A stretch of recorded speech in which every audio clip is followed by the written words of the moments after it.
Je voudrais vous parler du chrétien dans le monde. Et nous lirons dans l'évangile de Jean, chapitre 15, du verset 18 au verset 21.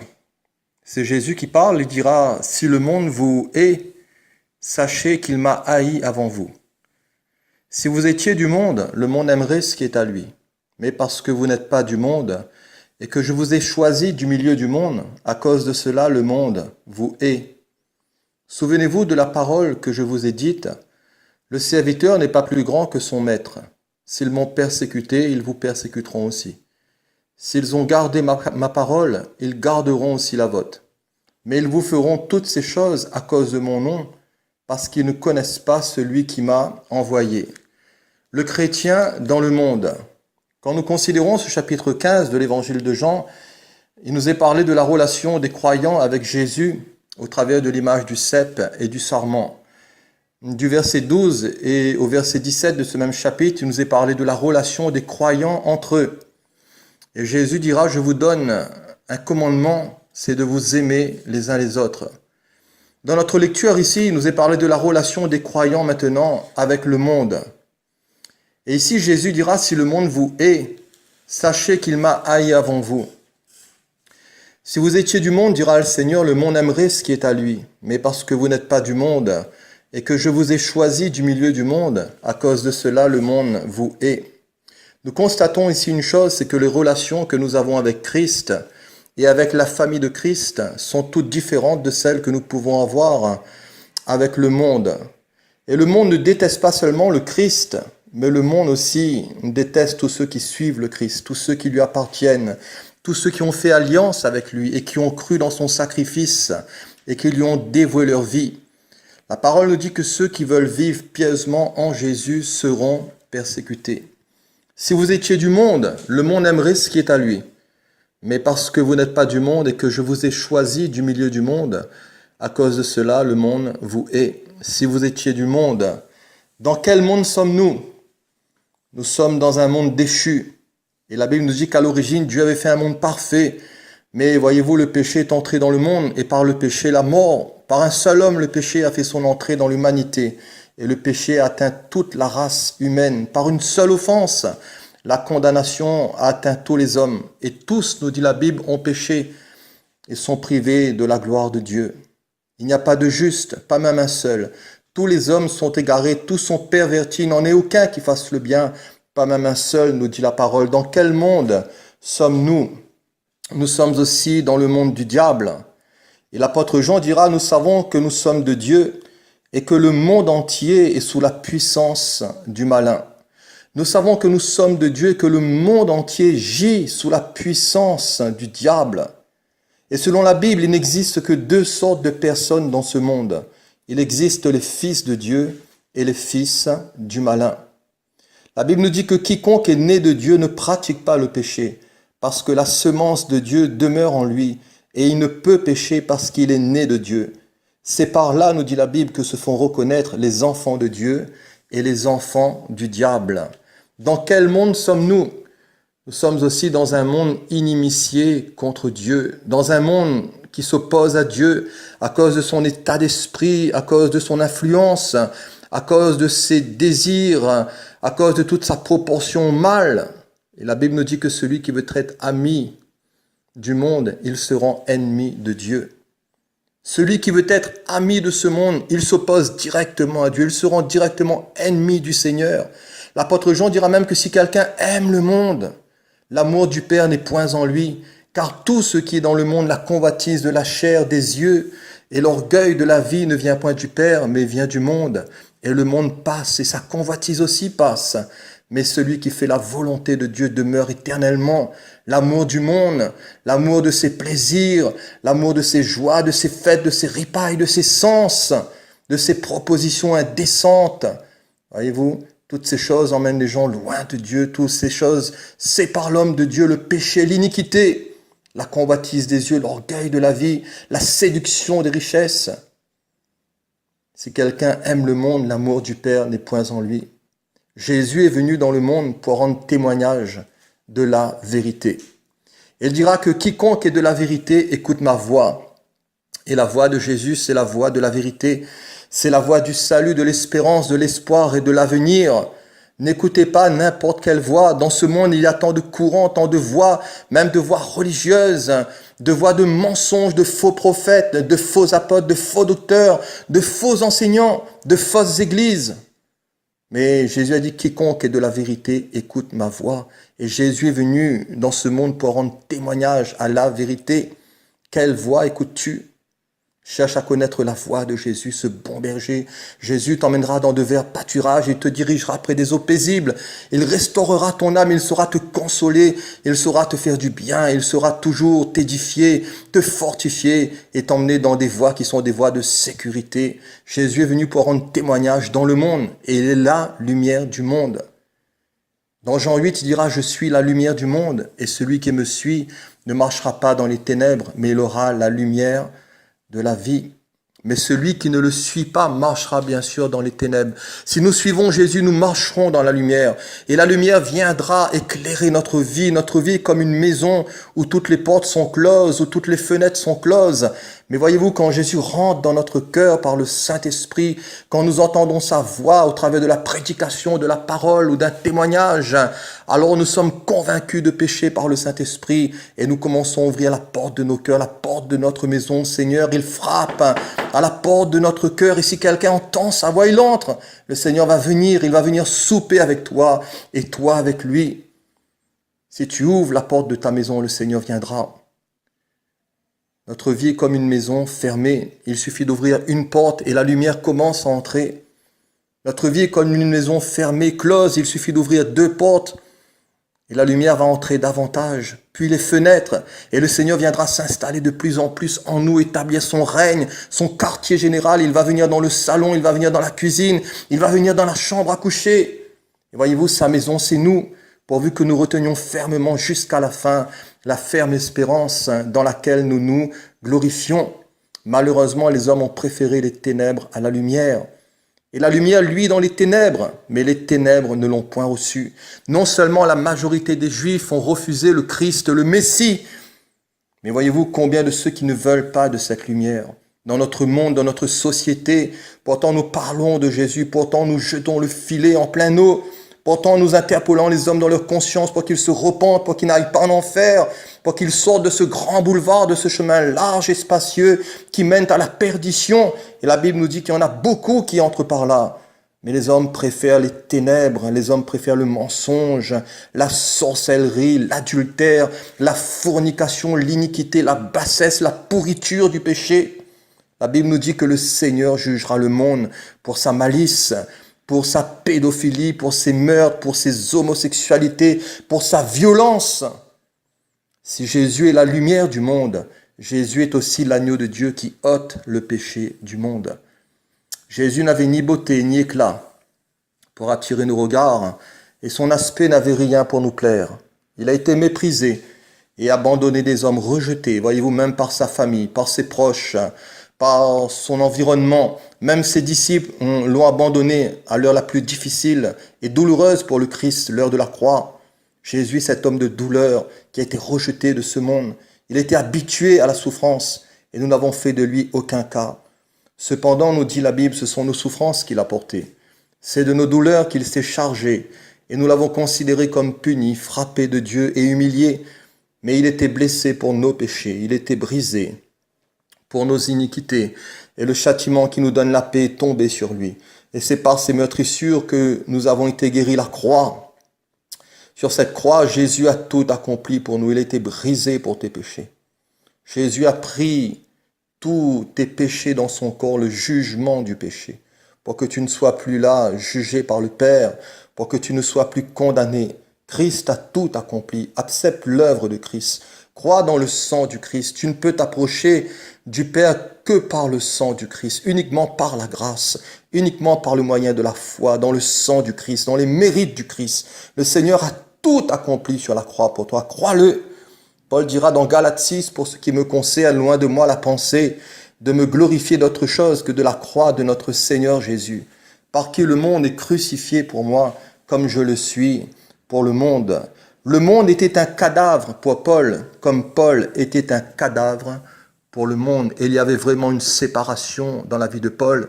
Et la Bible nous dit, séparez-vous, dit le Seigneur, ne touchez pas ce qui est impur, sortez de Babylone, des faux fonctionnements d'église, sortez des systèmes mondains de sectes, de religions, de traditions, et servez le Seigneur, apprenez à connaître le Seigneur.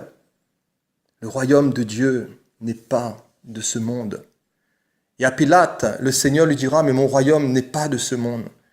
Parce que si mon royaume aurait été de ce monde, mes serviteurs auraient combattu pour moi, afin que je ne sois pas livré aux Juifs. Mais maintenant, mon royaume n'est point ici-bas.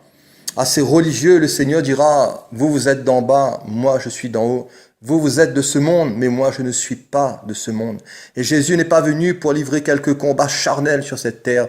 Jésus n'est pas venu pour faire le djihad ou la guerre sainte, mais Jésus est venu pour nous délivrer du péché. Jésus est venu pour nous libérer de nos iniquités, pour nous consacrer à lui et pour nous offrir une vie nouvelle. Jésus a ouvert une nouvelle lignée, et c'est la lignée des enfants du Seigneur et des enfants de Dieu. Comment suivre Jésus dans ce monde? Par la nouvelle naissance, nous entrons dans un monde nouveau et nous recevons aussi une vie nouvelle, une nature nouvelle. Il est dit dans Éphésiens que nous étions par nature des enfants de colère. Nous étions par nature des enfants de colère. Par la nouvelle naissance, le Seigneur nous communique une nouvelle nature.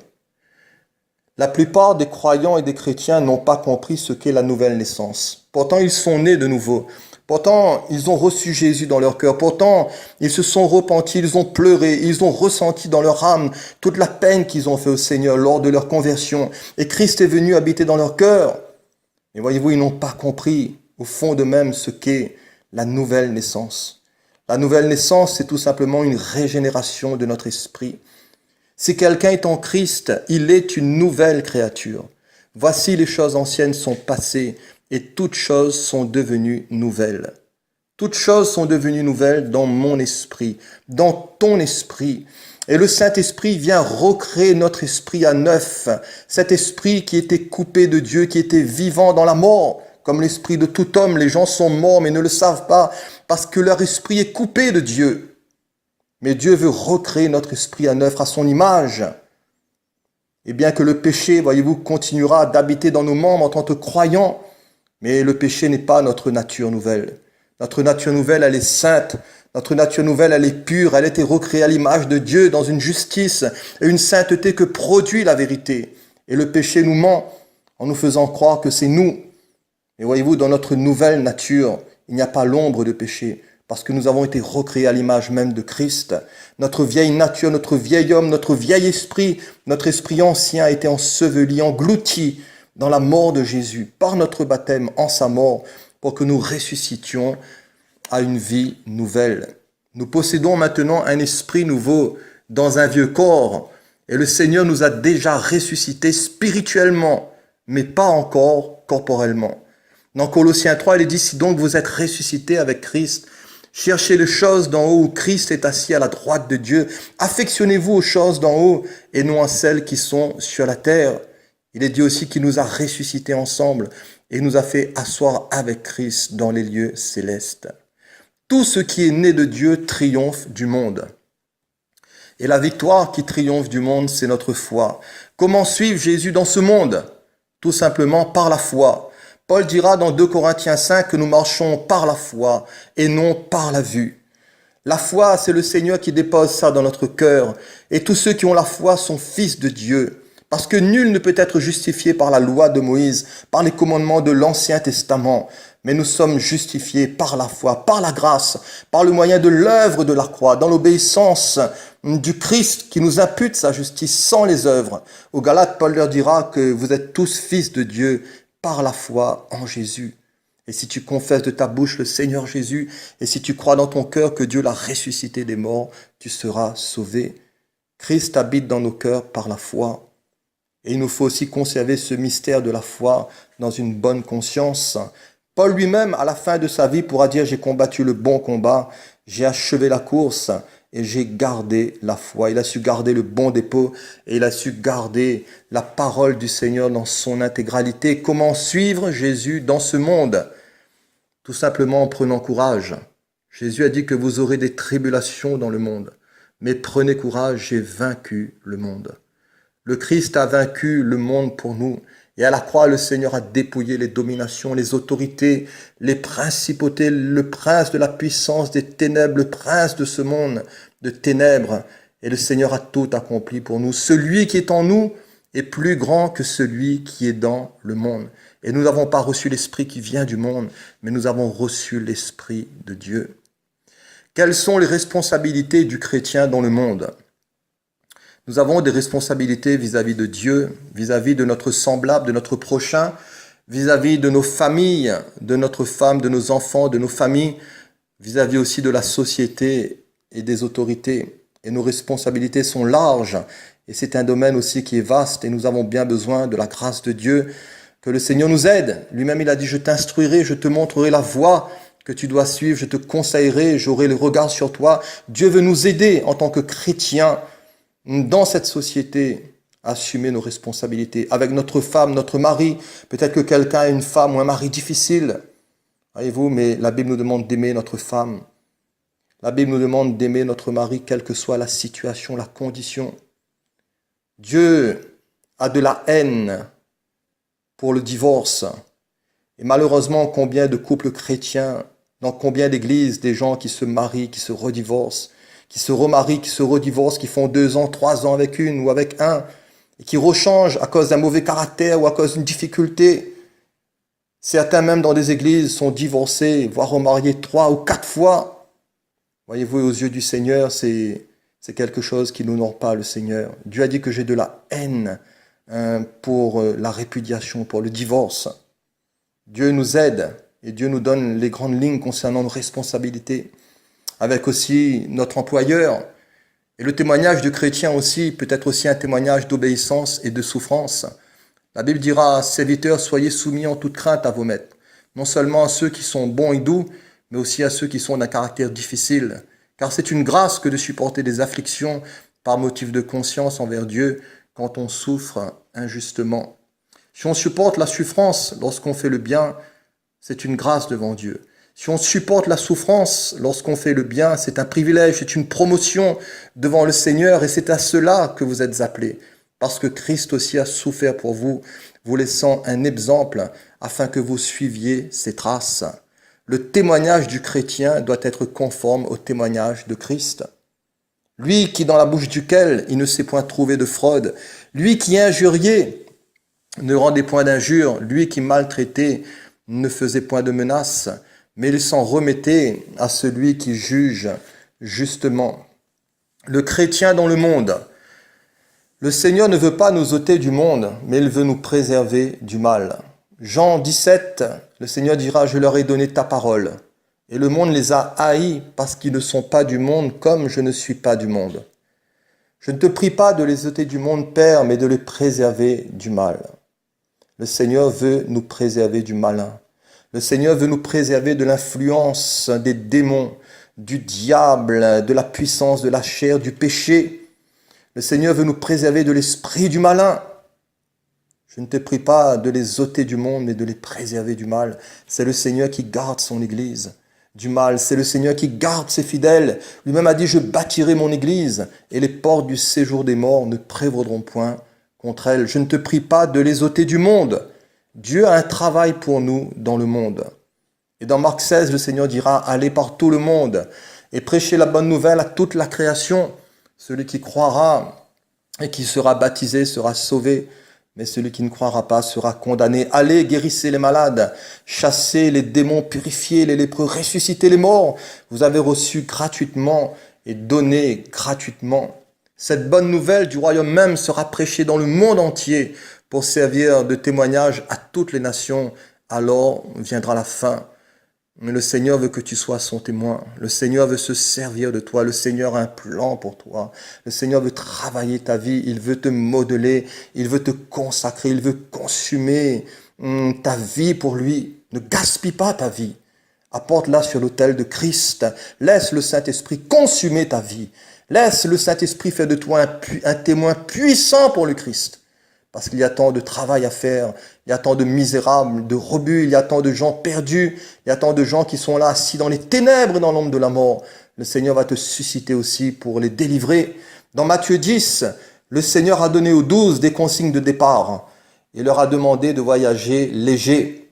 Ne prenez ni or, ni argent, ni monnaie dans vos ceintures, ni sac pour le voyage, ni de tunique, ni souliers, ni bâton, car l'ouvrier mérite son salaire. Et s'il s'y trouve dans quelque ville des hommes dignes de vous recevoir, demeurez chez lui jusqu'à ce que vous partiez. Ne vous encombrez pas, mais voyagez léger. C'est la consigne que le Seigneur a donnée aux 12. Et l'apôtre Paul nous dit que nous n'avons rien à porter dans ce monde. Et il est évident que nous ne pouvons rien emporter. Si donc nous avons la nourriture et le vêtement, cela nous suffit. Et pour servir le Seigneur, il faut bien sûr le cœur, il faut la consécration, et il faut un strict minimum. Un strict minimum. Parlant de ces héros de la foi, l'auteur de l'Épître aux Hébreux dira « Ils allèrent çà et là, vêtus de peau de chèvre, dénués de tout, persécutés et maltraités, eux dont le monde n'était pas digne. Ils ont erré dans les déserts et les montagnes, dans les cavernes et dans les antres de la terre, voyez-vous.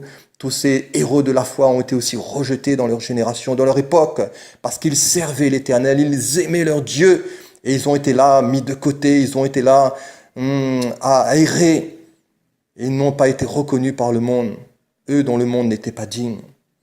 Si vous étiez du monde, le monde aimerait ce qui est à lui. Paul dira d'un Corinthiens 4, nous avons été en spectacle au monde, aux anges et aux hommes. Nous sommes devenus comme les balayeurs du monde, le rebut de tous.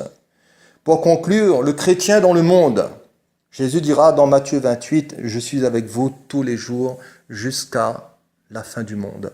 Le Seigneur veut te garantir de sa présence. Il veut te donner cette assurance.